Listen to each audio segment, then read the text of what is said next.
नमस्कार। तो अगर अभी-अभी आपका बच्चा पैदा हुआ है या वो भी इन्फेंट है 1 साल से कम का है, तो आपके डॉक्टर बच्चे को हमेशा विटामिन डी ड्रॉप्स प्रिस्क्राइब करेंगे। तो कई पेरेंट्स बहुत क्यूरियस होते हैं कि हमें विटामिन डी बच्चे को ऊपर से क्यों देना है?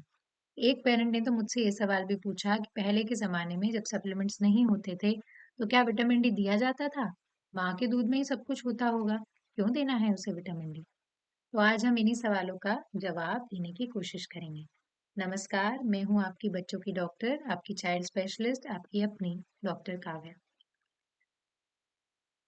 तो पहली बात ये है कि विटामिन डी है क्या और इसका हमारी बॉडी में काम क्या होता है, ये जानने से हम शुरुआत करते हैं। तो विटामिन डी एक ऐसा विटामिन है जो हमारे शरीर की हड्डियों को मजबूत करता है। ये कैल्शियम और फास्फोरस को हमारे ब्लड में लाता है और इंश्योर करता है कि हमारी इम्यूनिटी और हमारी बोन्स ढंग से बनी रहें। क्योंकि बच्चे डेवलपमेंटल स्टेज में होते हैं, उनकी हड्डियाँ भी बन रही होती हैं और मजबूत हो रही होती हैं, तो उनके लिए विटामिन और भी ज़्यादा ज़रूरी हो जाता है। दूसरा सवाल कि हमें इसे ऊपर से देने की ज़रूरत क्यों पड़ रही है? इसका कारण ये है कि आजकल हमारा ज़्यादातर जीवन इंडोर हो गया है और सनलाइट से मिलने वाला विटामिन डी कम हो गया है।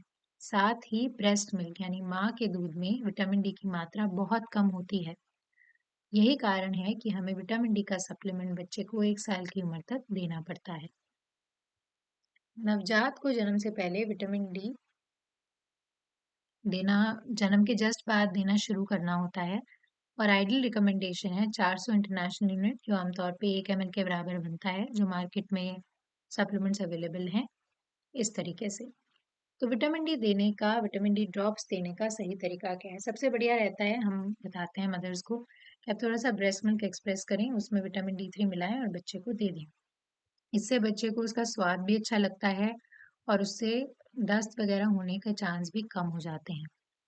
तो ड्रॉपर से दूध पिलाने के बाद बच्चे के मुंह में आप ड्रॉप्स भी डाल सकती हैं। इसके अलावा विटामिन डी उसको दूध में मिलाकर जैसा मैंने कहा वैसे भी दिया जा सकता है।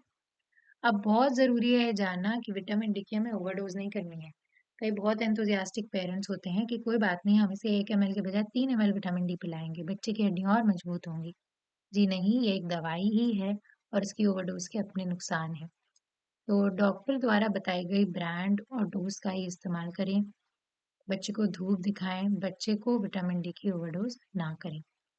अगर बच्चे को आप विटामिन डी दे रहे हैं और अचानक से उसको बहुत उल्टियाँ आ रही हैं, चिड़चिड़ापन हो रहा है या कोई एलर्जी हो गई है, तो ज़रूर डॉक्टर को संपर्क करें। ये विटामिन डी टॉक्सिसिटी के साइंस हो सकते हैं। तो प्यारे माता-पिता, विटामिन डी 3 बच्चे की हड्डियों और विकास के लिए उतना ही ज़रूरी है, जितना आपका प्यार और देखभाल।